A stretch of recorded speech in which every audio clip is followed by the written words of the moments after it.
بەڵێ ئازیزان هۆکۆزانین وەرزی گەرمایە و هوا لە وەرزی گەرمادا خواز لەسەر سەهۆڵ زۆر ئەبێت وە جاران ئەگەر سەلاجە نەبووە لە ماڵدا ئەو بگومان خەڵک لە دەرەوە سەهۆڵی ئەکڕی کە کارگی سەهۆڵ هەبووە لە شاری سلێمانی واروەها لە ئێستاشدا کڕینی سەهۆڵ و بوونی سەهۆڵ لەسەر جادەکان وە بۆ زۆرێک بابەتی تر بۆ ماسی یاخود هەنێک کەس ئیشان لە دەرەوەی سەهۆڵ ئەکڕن پێویستیان پێێتی ئێستش بوونی هەیە جا هاوکارانمان جا ئەچینە لای بابەتەکەمان بەڵام دواتر بینەری بابەتی سەهۆڵەکە ئەبین و ئێسش میوانەکەمان حازرە کە لە هەڵەبجەوە لەگەڵمانە کە ئەویش باز لە چیرۆکی تراژێدی ئەنفالمان بۆ ئەکات کە وتمان ئەنفال لە ساڵی 1970 ڕژەمی بەعاز دەرهەق بە گەلی کورد ئەنجامی داوە کە زیاتر لە 182,000 هاوڵاتی کورد بوونە قوربانی و واروەها زیاتر لە 4500 گوندیش بەتەواوەتی وێران بوون و هیچ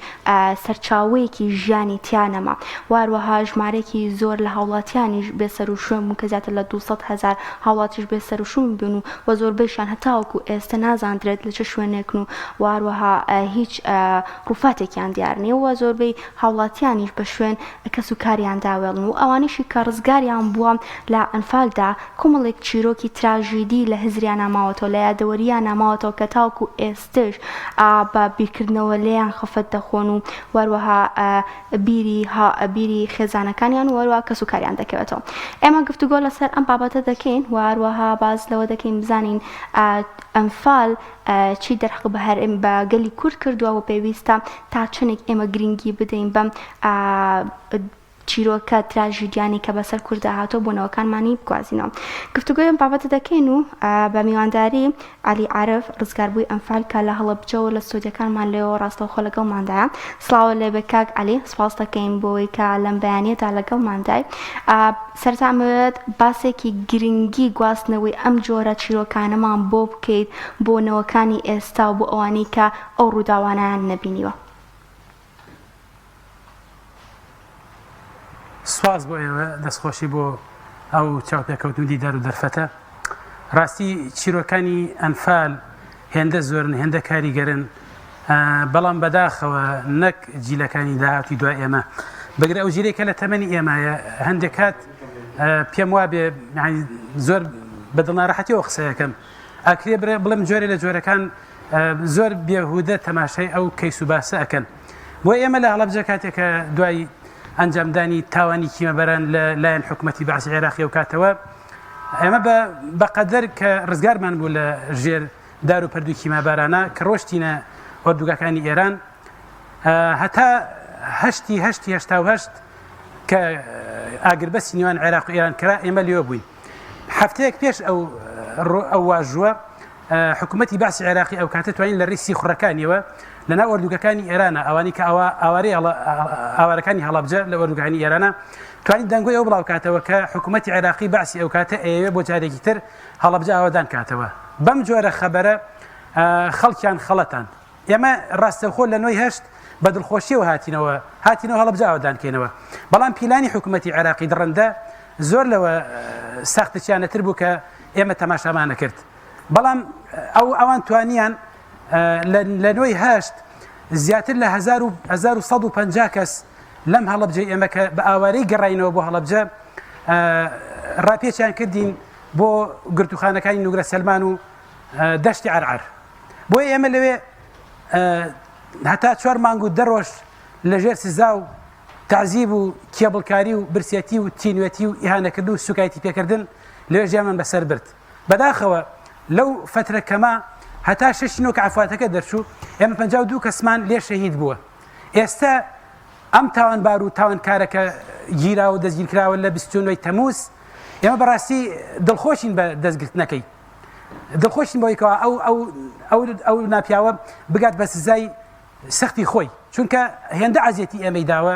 هێندە تاوانی کردووە تاوانەکانی قابلی لێبوردن نین بۆی ئێمە لە هەڵەبجەوە کە سوکاری ئەنفالکراوانی هەڵەبجە وەکو کە سوکاری شەیدانی ئەنفالکراوانی هەڵەبجە 2 ڕۆژە دەستمان پێکردووە کە سکاڵای یاسایی لە دادگای هەڵەبجە تۆمارەکە لەسەر ئەو تاوانبارە ئیتر یاسا مەجرای خۆی چۆنوەرەگرێ ئێمە ئامادەین بە هەموو جۆرە بچین شاهێدی لەسەر تعزیب و سزای دەستی ئەو پیاوە بدەین کاکە لیباست لەوە کرد کە ئێوە کەوتونەتە بەر شاڵاوی ئەنفال و بەرەو نوگرە سەلمان بنراون. ئەگەر باس لە گیرانەکەتان بکەن ئێوە چەند کەس بوون چۆن چوونە ئەوێ و لەوێ چیتان بینی ئەو هەموو ئەشکەوژە زیندانی کە باسەکرێ بەو شێوازە بوو و تا چەندێک گرنگە ئەم چیرۆکانە بمێنێتەوە کە ئێمەی کورد بەو شێوازە جینۆساید کراوین و کەسانێک بۆی دەرچوون وەکو باست کرد کە ئێستاش زۆرێک لەو کەسانی کە بەرپرسن لەم تاوانە گەورانە داوا کراون لەلایەن خەڵکەوە. حتما هەر کەسێ بدوێنی لە ڕزگاربوانی شاڵاوی ئەنفال ئەتوانێت بە پێی ئەو توانێت کە توانێت قسەکردی هەیە چیرۆکی ئەنفال بگەڕێتەوە بە جیاواز. ئیستا من بە جۆر بۆتە گەڕمەوە خەڵکێک ترێک کاریگەری تر بگەڕێتەوە بۆت. بەڵام ئەوەی کە ئێمە بینیمانە لێو بە چاوی خۆمان ئەوەیە ئیتر کە ئێمە لەوێ بووین هەر لەگەڵ ساتی یەکەمە کاتێکە داخلینەوە حوشەی نوگرە سەلمان بووین. طبعا نوگرە سەلمان قەڵایەکی زۆر بەهێز و بەرز و بەتینە بەڕاستی، یعنی دەرفەتی بینینی دەروە نییە تەنها ئاسمانی ناو قەڵاکە نەبێ، ئیتر دەرۆ نابینی بە هیچ جۆرێ. ئێمە لەوێ بە لیست کە ناونووس کرابووین لە سلێمانیوە بەڕێکرانی بۆ نوگرە سەلمان لە ناو حوشەی قەڵای نوگرە سەلمانە ملازم حەجاج لیستەکانی وەرگرت و ناوەکانی ئەخوێندەوە. کاتێکە کراین ناو مەمەڕی قەعەکان کە لەوەی تر بند بکرین لە ئەم دیودوی دەرگاکەوە یەک دەرگا هەبوو کە چ ناو مەمەڕەکان نیومەتر بوو، خۆیان وەستا بوون بە شەلاق و بە قامچی و بە کێبڵەوە. هەر کەسێک گەورە بواە بچووک بواە ئافرەت بواە پیاو بواە پیر بواە گەنج بواە ئەو بای کێبڵکاری بکرایە اینجا داخلی قەعەکانە بوو. بەڵێ ئەو نوگرە سەلمان خەڵکی تیا بوو، خەڵکی گەرمیان، فەقیر و داماوەکانی گەرمیان، ئەوانەی کەوا پیر بوون و چوون بە تەمەن و نەخۆشەکان، چونکە ئەوانە بەڕاستی هەرچی گەنج بوو لیان ژیا کرا بوویدەوە، هەرچی پیاو بوو کەوا تەمەنی ئەوەی هەبێ بتوانێت دەستی و کابراڵێ دارێ بگرێ بتوانێت حرەکەتی بکە، ئەوانە هەمویان جیا کرا بوونەوە برابوون بۆ شوێنە دوورەکانی دەشتی نوگرە سەلمان لێوە کراون بەژێر خۆڵە بە کۆمەڵ. بەڵام ئەوانەی کە مابوون و هەمویان پیر و نەخۆشەکان و مناڵە و ئافرەتەکان بوون. لەوێ کاتێک ئێمە و دیمەنانە ئەبینین ئێمە نابووین بە ئەو ژیانە، یعنی ناڕەحەتە ئەو ژیانە بۆ ئێمە، بۆیە ئێمە تووشی شۆک بووین. تەنها یەک پیاو لە ناو هەڵەبجەیەکانە کاتێک ئەو سزای بینی بۆ ساتی یەکەم کە ئاوە ئەدرێ لە هەڵبجەکان و ئیهانیان پێکرێ، تەنها ئەوەندە هاتە گۆوتی کاکە ئەم خەڵکە تاوانی چێ وای لێکەن. بۆیە ئەو پیاوە لە ژێر کێبڵ و قامچی حەجاج و دارودەستەکەیە دوای 24 ساعت کاتی دوای 24 ساعت گیانی سپارت. ئێمە و چیرۆکانە حتما لە یادمان دەرناچێت، حتما لە دڵمان دەرناچێت. بەڵێ دڵخۆشین بە دەستگیرنی ئەم تاوانبارە، بەڵام تاوانباری کەیش زۆرن، بەڵام ئەمە بەڕێوەبەری ئەو گرتوخانەیە حەقی خۆیەتی کەوا هەموو ڕزگاربوانی شاڵاوی ئەنفال بچن لە دادگاکان سکاڵای یاسایی لەسەر تۆمار بکەن و بگا بە سزای سەختی خۆی. باشە ئەو جۆرە ئەشکەنجانەی دیکە کە بەرامبەرتان بەکارهێنراوە چۆن بوو وەروە هەماوەی چەندێکیش لە نوگرە سەلمانمانەوە؟ طبعا ئەشکەنجەکان هەندێکیان دەرونین، هەندێکیان وەکو بڵێ بەرجەستەین. لەوانە ئەشکەنجەی دەرونی چییە؟ قسەت پێ ئەڵێ، سوکایەتیت پێکە، قسە بە کورد و کوردستان و ئایم نەتەوەکەت ئەڵێ، قسە بە خودی خۆت ئەڵێ. ئێمە بە تۆمەتی پێشمەرگە بەڕاستی ئەو کاتە دەستگیر کراین و ڕەوانی نوگرە سەلمان کراین، بۆی ئەوانە زۆر تند ڕەفتار بوون لەگەڵما، بەدڕەفتار بوون لەگەڵمانە، بۆیە بەو جۆرە ئێمە تەحمل ئەو سزامان نەکرد. جۆرە سزاکەی تری ئەوەیە کە تۆ نانت پێ نادا، خۆراکت پێ نادا، لەبەر ئەو خۆڕ ڕات ئەگرێ بەو چلەی هاوینە لەبەر خۆری نوگرە سەلمانە، یعنی ئیهانەی پێ ئەکردی، لێدانی ئەکردی، یعنی لەسەر شتی بەسیط هەر بۆ بیانەوەی کە گەڕا. لەبەرەوە حتا بڵێیت هەتا قسەی لەسەر بکەی هێشتا کەمە ناتوانین مافی خۆی پێ بدەیت. بەڵام ئەو سزایکەوە ئێمە چەشتومانە حتما لەگەڵمانە ئەژی هەتا مردن. زۆر باشە. هۆکار چییە تاوەکو ئێستا بکەرانی ئەو تاوانە گەورەیە نەگیراون؟ ئایا نەئەکرا زووتر ئەم کەسانە بگیرن یان هۆکار چییە؟ بنمونە کەسێکی وەکو ئەم جەلادەی کە تازە دەرکەوتووە بە ناوی حەجاج، ئەم کەسە 37 ساڵە ینی بێسەروشێنە و نەگیراوە. هۆکار ئێمە چێ و تا چەندێک گرنگە هەموو ئەو تاوانبارانەی کە دەستیان هەبووە لە بەتاریبکردن و جینۆسایدکردنی گەلی کورد سزا بدرێن؟ وەڵا حتما هۆکار زۆرن. پێشوەی باسی گرتنی ئەو جەلادەت بۆ بکەم، بۆ نمونە من لە ساڵی 2013 تاکە شاید حاڵی قوربانیەکانی هەڵەبجە بووم کە لەگەڵ تیمی حکوومەتی هەرێمی کوردستان و تیمی حکوومەتی عێراقی وەزارەتی مافی مرۆڤی حکوومەتی عێراقی من لە 2013 ڕۆشتم شوێنی گۆڕی هەڵەبجەیەکان ئەوانەی کە بەدەستی خۆمان قەبرەکەمان بۆڵکەن بوون. من دەستنیشانی شوێنی گۆڕەکانم بۆ کردن، بەڵام ئەو کاتە حکوومەتەکەی مالیکی نەیتوانی وەکو پێوزاوکاری ئەمەکان بتوانین ڕفاتەکان بێنینەوە. ئەوان ناتوانانی بەو جۆرە لە خۆحەشاردانی ئەم مجریمەیشە طبعا ئەمە ئەو خەبەرمان بیست بوو کە ئەم پیاوە مردنی خوای مردووە بەڵام دواتر لە ئەم ساڵدا کاتێکە هەندێک خەڵک چوبوونەوە بۆ سەردانی گۆڕی ئازیزانیان لە ناو نوگرە سەلمانە چیرۆکە بەم جۆرە دەست پێکە گرتنەکەی بەم جۆرە دەست پێکە ئەوە توانیوەتی 37 ساڵە خۆی شاردۆتەوە وای لە خەڵک گەیاندووە بەخۆی و عەشرەتەکەی و بەخۆی ئەو دەنگوانی کەوا بڵاو بووبوونەوە کە ئەم پیاوە بە مردووی خوای مردووە بەڵام دیار بوو درۆ بوو دیار بوو خوای گەورە ئێوێ بۆ جارێک تر سووک و زەلیل و ڕسوای بکە و سەرشۆڕی بکە و سەرشۆڕیش بۆ ئێستا ئینشاءالله جا ئەم چیرۆکە لێرەوە دەست پێکە کاتێک کە یەکێک لە ئافرەتە گەرمیانەکان ئەچێ لەسەر قەبری براکەی کە بەدەستی حەجاج خۆی کوژراوە لەوێ ئەگری بۆیە پیاوێکی بە تەمەنی ئەو منتیقە یەت ئەڵێ دادە بۆچی ئەگریت ئەڵێ ئەمە گۆڕی براکەمە یا ڕەبی خوای ئەو کەسی کەوا براکەمی کوشت هەر شەوێ قەبرەکەی پڕکەی لە ئاگر ئەڵێ دادەگیان ئەو پیاوە نەمردووە فرمێسکی ئافرەتە گەنجەکە ئەسرێ ئەڵێ ئەو پیاوە نەمردووە ئەگەر ئێوە بێن لەگەڵمان من هاوکاریتانەکەم شوێنی نیشتە جێبوونی ئەو پیاوە کە ئێستا لە ژیانە ماوە پێتان نیشانە دەم یعنی ئێستا عەجیب لە وایە دەنگۆیەکی وایە کە گوایە ئەم پیاوە ئەو نییە یا مەسەلەن ئەم پیاوە مردووە وان نییە ناوایە چونکە لە ڕێگەی ئەم چیرۆکەوە بۆیە چی بڵێن دەستگای هەواڵگری عێراقی بە دوای ئەم هەواڵە ئەچێ دوای 6 مانگ وردبینی و پێڵگرتن پێ بە دوای دۆزینەوەی ئەم تاوانبارە گیرا و هەر لە تحقیقی یەکەم و سەرەتاییە ئیعترافی بە هەموو تاوانەکانی کردوکە ئەنجامیداوە لە ناو نوگرە سەلمانە بەرامبەر خەڵکی بێدەسەڵاتی کوردی داماو لەوێ باشە ئێوە لە خێزانەکەتاندا چەند کەسان لە دەستداوە تەنها خۆت ماویتەوە یا خۆت کەسی دیکەش ڕزگاری بووە ئێمە وەکو خێزانی خۆمان ئێمە 10 کەس بووین براگەورەکەم بە ناوی ئەنوەر عارف ئەحمەد لەوێ ئەو تەمەنی 24 ساڵ بۆ ئەو کاتە خێزان و ماڵی خۆی هەبوو کوڕکچێکی هەبوو ئەم پیاوە زۆر کەڵەگەت و بەخۆوە بوو زۆر بەهێز بوو گەنجێکی جوان بوو بۆیە ئەوەندە لەگەڵ مردووی گەرمانەکان و ئەو کەسانێکەوە ئەمردن لە هەڵبجەکان و لە گەرمانەکان ئەم پیاوە ئەچوو بۆ درەی نوگرە سەلمان لەوێ گۆڕی هەڵەکەند هێندە ڕۆژ لەگەڵ ئەم جەنازانە ئەخیرن لە 6 قەدەرن لە ڕۆژی عەفواتەکە خۆی تووشی نەخۆشینی سکشون و چاوەقوڵە بوو بۆیە لەوێ خۆراک نییە لەوێ دەرزی و دەرمان نییە دوای 24 ساعت گیانی سپارت ئەوانشی کەوا ئێستا هاتوینەتەوە هەندێک هەر مردنی خوای مردوون هیچ شتێکیان یعنی بەڕاستی سودی مادی معنەویان نەبینیوە بۆ نمونە دایکم کاتێک کە ئەو کوڕی بەو جۆرە گیانی دەرەچێ سەری نایەوە بەبێ هیچ بەبێ ئەوەی کەس بڵێ کاکە لەکوێتی بۆکی ئەڕۆی بەڕاستی هەڵەبجە زۆر مەغدورە لە ڕووی داواکاریەکانی و لە ڕووی مافەکانی وەکە هێشتا بە هیچی بەدەست نهێناوە بەڵام ئێمە ئومێد دەکەین وردە حکوومەتی هەرێمی کوردستان و لەگەڵ حکوومەتی عێراقیە ئەم جۆرە کەیسانە بخەنە سەر پێی خۆیان و خەڵک بگات بە دەستی بگاتە بە ماف و ئیمتیازاتەکانی خۆی بەڕاستی کاگەلی ئەگەر باس لەوە بکەی ئێوە دوای کە لەوێمانەوە چۆن ڕزگارتان بوو و ئەو کەسانی کە لەوێ بوون لەگەڵتانە ئەوان بارودۆخیان چۆن بوو گەر کەمێک ئاماژەش بۆ بکەیت ئێمە وەکوتم هەتا 6 زۆر زەمان خراپ بوو بۆیە لە 6 کاتێک بە بڕیاری لێبوردنی گشتی حکوومەتی عێراقی ئەو کاتە بڕیارەکە دەرچوو بەڵام ئێمان هێڵاوەتەوە حتا وەکو سیاسەتێک هەتا 12 کۆتایی ساڵی 1970 بۆچی کاتێک ئێمە بەر ئەبین لەگەڵ گەرمیانەکانە هەروە هەمانتە نیانی بە شێوەیەکی فەلی و هەروە بەخۆت بڕێت دەر لە گرتوخانی نوگرە سەلمان بێتەوە بە کوردستان شتیوامان نییە بەو جۆرە نییە هەتا لە گرتنەکەمانە ئەشکەنجە هەبوو سزای دەرونی و سزای ئەوە هەبوو هەر جارێکە خەڵکیان ناردەوە بۆ کوردستان بە پۆست ئەیان ناردەوە بۆ نمونە ئەمڕۆ 100 کەسە 50 کەس لە خەڵکی گەرمیان 50 کەس لە خەڵکی هەڵەبجە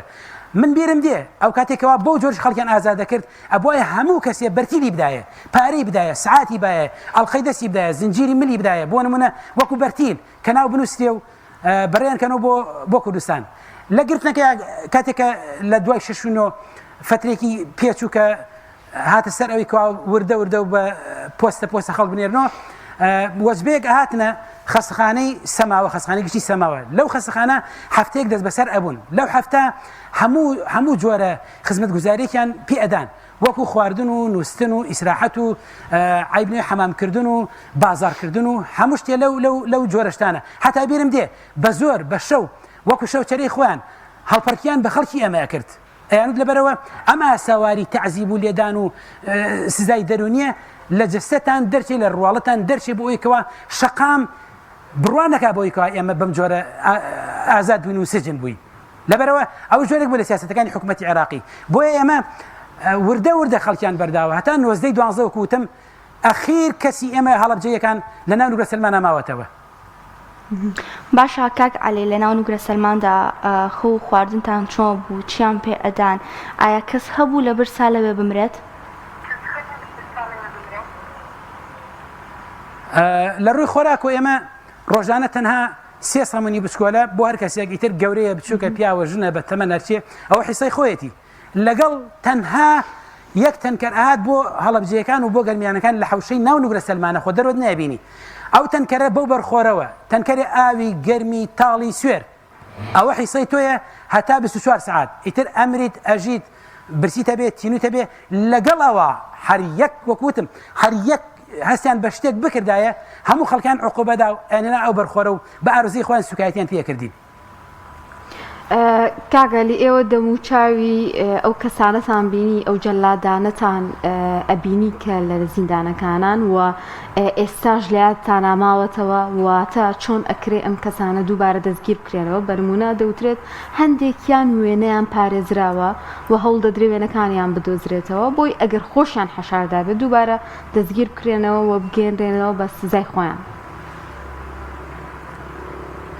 طبعا ناو نوگرە سەلمان ئیدارەکەی ملازم حجاج بەڕێوە ئەبرد خۆی استیخبارات بوو طبعا بەڵام پۆلیسی مەدەنی تیا بوو پۆلیسە مەدەنیان تا چاودێری ئێمەیان نەکرد بەڵام بۆ تەعزیب و ئەشکەنجەدان استیخباراتەکان بوون لەوانە دوو کەسی زۆر تاوانبارین لەگەڵا بوو کە هەواڵم زانیوە کە ئەو دوو کەسەیەکیان لە ئەڵمانیایە ئەو کەشیان چۆتە دەرەوە ئەمەشیان 30 ساڵە خۆی شاردۆتەوە یعنی لە دۆزینەوەی ئەم جۆرە کەسانە من قەنەعەتم هەیە کەس ناتوانێت خۆی گون بکات کەس ناتوانێت خۆی بە جۆرێ خۆی بشارێتەوە لە یاسا و لەدەست عەدالەتی یاسا ڕابکات ئەگەر ئیرادەیەکە بێ بۆ دەستگیرکردنی بۆیە ناسینەوەی ئەم کەسانە من بڵێم ئێستا 40 ساڵی بەسەرا چووە بەڵام ئەم کەسە 100% ناسمەوە ئەگەرێ منی ناسم بەڵام من خەڵکمان هەیە هەر هەڵەبجەی خۆمان کاتێک کە حجاج خۆی سزای ئەم پیاوەی داوە کاتێک کە دەستداشەکەی هەڵکردووە ئەزانێ نیشانەکانی قاچی ئەم پیاوە حتا ئێستش لەبیرێتی يعني وەکو چۆن دوای 100 ساڵ خی گەورە عوزەیری پێغەمبەری زیندوو کردو کاتێک ئەچێتەوە بۆ ناو ماڵ و منداڵەکانی خۆی کاتێک ئەچێت بۆ ناو ئاوایەکەی خۆی باوەڕی پێ ناکەن کە دەر لە دەرگای ماڵەکەی خۆی خەڵکێکی تر نیشتەجێن لەو ماڵە کە ئەوە نەوەی عوزەیری پێغەمبەرن کاتێک ئەڵێ من عوزەیرم خاوەنی ئەم خانۆم باوەڕ ناکەن ئەڵێن شتیوا چۆنە بە عوزەیر مردووە 100 ساڵە لەبەرەوە ئەڵێن مادەم وایە تەنها یەک ئافرەت ماوە تەمەنی 110 ساڵ ئەو کاتێک کە تۆ مردویت تەمەنی 10 ساڵ بووە ئەو ئافرەتی 110 ساڵە چۆتە تەمەن و کوێر بووە ئەو ئەهێنیم زین چۆن تۆ ئەناسێتەوە وەختێک کە ئەو ئافرەتە بە دارێک و بە کوێر ئەهێنن تەمەن و چاوی نابینێ ئەڵێن ئەگەر ڕاستێکی تۆ پێغەمبەری خۆی دوعا بکەت کە خوا چاوی مافرەتە بگیردو بزانێ شایەتی بزانێت کە تۆ ئەوی یانە وەختێک کە عوزەیری پێغەمبەر دوعاکە لای خوا و ئافرەتەکە چاکە بێتەوە بە چاوەساقانی ئەڵێ بەڵێ من شایەتی دەمە مە عوزەیری پێغەمبەرە یعنی مەبەسمەوە تەشبیه نەبێ ئێمەش دەتوانین ئەم کەسە بناسینەوە لە هەر کوێ بێ هەر کاتێ بگیرێت تەنها یەک کەس مە بالئەنفال ئەگەر بێوێ بدۆزێتەوە خی گەورە ئەو زەکاوەتی پێدا هەر وەکوەوەیکەوە تۆڵە تاوانبار بسێنێت. باشە کاک عەلی یادگاریەکی تراژێدی کە دایمە لە مشکدا بێت و بیرت بێتەوە چ یادگاریەک هەیە کە لە یادگەتە قەت لا ناچێت؟ ئەو ڕۆژانە هەموو یادگاری تاڵن بەڕاستی لە هەمووی تاڵتر ئەوەیە تۆ ببینی من ببینم براگەورەکەم تەمەنی 24 ساڵە من لە پاڵ قاچی ڕاکشاو دانیشتوم سەری لە باوەشی دایکمایە یەک کەس ناوێری بێت بە دەورمانە لە ناو نوگرە سەلمانای لە ناو قەڵاکان بەندین ئەم پیاوە بەو حاڵەتە تووشی ئەو نەخۆشی نەبووە خۆراک نییە ئاو نییە هیچ خزمەت گوزاریەک نییە من هەستم ئەکرد ڕۆحی ئەم پیاوە لە پەنجەی پێی وردە ڕۆحی هەڵەکشێ هەتا ئەخیر قسە و ئەخیر پیت و ئەخیر ڕستەی کە وتی خەفەت بۆ من نەخۆن بەخوا ناوە ڕاستی بەهەشتا یعنی ئەمە بەڕاستی لە دڵ و دەروون چۆن دەرەچێ لە هیزر چۆن دەرەچێ قەرەبوو چۆن ئەکرێتەوە ئەم جۆرە ئەم مەگەتەنە عەدالەتی خۆی پەروەردگار بتوانێ خاوەنی ئەم قوربانی ڕازی بکە وە تۆڵە لە تاوانبار بسێنێت. زۆر باش کاگەلی ئێوە ئاگاداری ئەو با بڵێن لە چاڵنانەی خەڵکیەوە بوون چونکە نوگرە سەلمان بێجگەل لەوەی کە زیندانیانی تیابوو ئەو ئامادەکران بووی لەوێەوە زیندە بەچاڵ بکرێن و لە پرۆسی شاڵاوی ئەنفالا بەشداریان پێ بکەن ئێوە لەوێ شایەتی ئەوە بوونیان کەسان لەگەڵا بوو کە لەوێ سەرپەرشتی ئەو جۆرە لە ناوچوونەی گەلی کورد بکات ببوورە دووبارێک وڵاتی نەگەشت بەڵێ نوگرە سەلمان وەکو شوێنێک بۆ ئامادەکردنی ئەو کەسانەی کە لەوێ بوون بۆ زیندە بەچاڵکردنیان ئامادەکرا ئێوە خۆتان لەوێ هیچ برانە دەرەوە یان ئەوە تا کەستان بینی لەوێ کە ببرێن و ئیتر نەگەڕێنەوە ناو زیندان ئێمە کە ڕۆشین وەکوتم سەرەتا گەرمیانەکان هەموو گەنجەکان و پیاوەکان ئەوانێکەوە قدرەتی جوڵیان بوو بێت ئەوانە جیاکردنەوە کراون بەژێر خۆڵۆ بەڵام هەڵە بجێیەکان خۆشبەختانە ئێمە هەمومان بەیەکە بوون پیاوی پیر و گەنج و ئافرەت و خوشک و برا و هەموو کەسێ لەوەیەکی گرتەوە کاتێکە داخڵی ناو نوگرە سەلمان بووین ئەو خەڵکە هەم لە ترسا هەم لە خۆشیە هەم ئەگریا هەم پێەکەنی بەڵێ ئێمە ئەوەمان نەبینیوە خەڵک ببرێن لە دەرەوە بکوژێ بەڵام بینیومانە لە ناو خۆمانە یعنی بە مردن مردووە لە برسا و لە ترسا و لەژێر ئەشکەنجا بەلێدان ئەوانەمان بینیوە بەڵام ئەوەی کەوە گۆڕی بە کۆمەڵ بێن بەچای خۆیان بینین نە مەشایەتیەوە نادەی بۆ کۆڵە بجێیەکان کاگالی ئێوەکو بەرکەوتوانی ئەنفال وەروا کەسوکاری ئەنفال ئایا سکاڵاکانتان بەکوێ گەیشتەوە و داواکاریتان چی بووە بۆ قۆناغی داهاتووتر و دەتانەوێت چیتر بەدەست بهێنن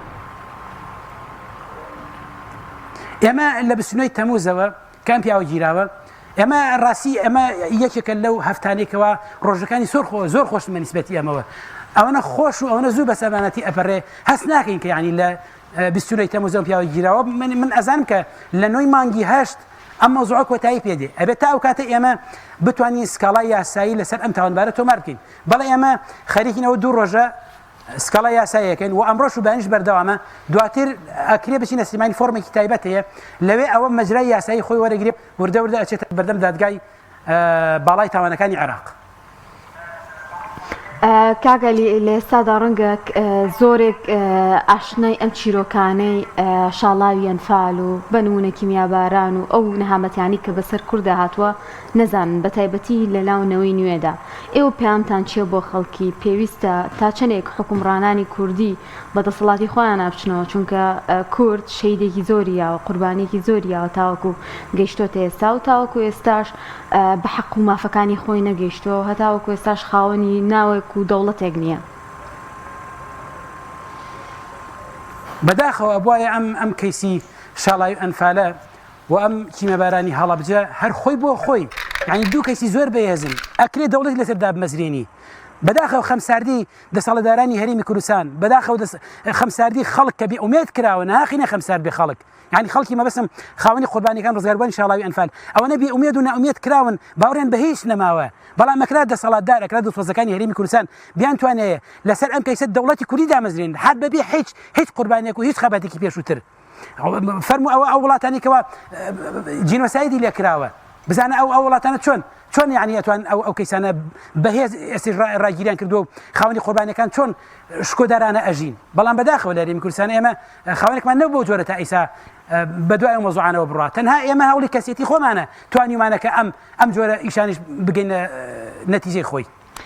بەڵێ زۆر سپاس بۆ عەلی عارف ڕزگاربووی ئەنفال کە لەم تۆڕە لەگەڵمانە بووین و داوای لەبوردنی شەگەن ئەگەر هەندێک یادگاری تراژیدیوان وەروە خەمناکمان هێنابێتەوەی بیرەوەریت زۆر سپاس دەکەین کە لەگەڵمانە بوویت